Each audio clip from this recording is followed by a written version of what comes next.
Well, joining us now from Amman is Misty Buswell. She is the Regional Advocacy Director for Save the Children there. Misty, thanks so much for speaking to us.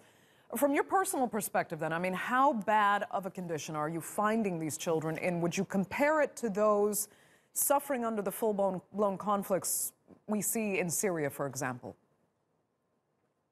Well, in fact, the conditions for children in Gaza really are intolerable. They're suffering really terribly under 11 years of blockade and 3 conflicts over the past 10 years. And the research that we've done does show, as you were saying before, these symptoms that are consistent with very deep distress.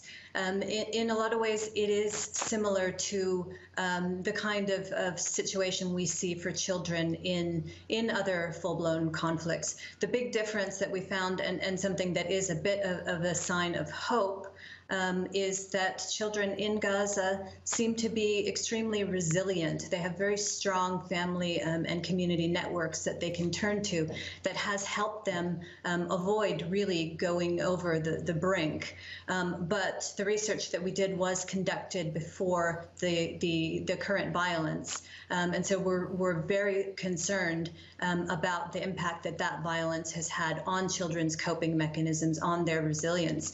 You know, the extreme violence that they witnessed, the injuries to children. Over 1,000 children were injured in that recent violence, and over 400 were shot with live ammunition. So we're quite concerned that, you know, even though children had some resilience, that might be at a breaking point now. Right. I mean, resilience aside, they do need help. Are they getting any of the help they need, and what really should be done, at least in the short term?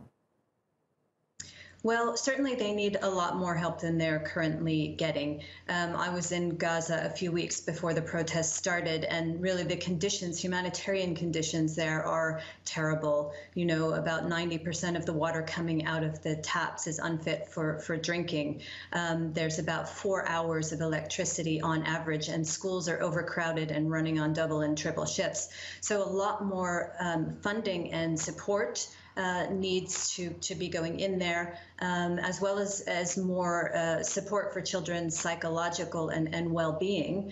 But ultimately, in the longer term, what we need to see is a lifting of this blockade, because it is the blockade that is having this long-term devastating impact on the children of Gaza.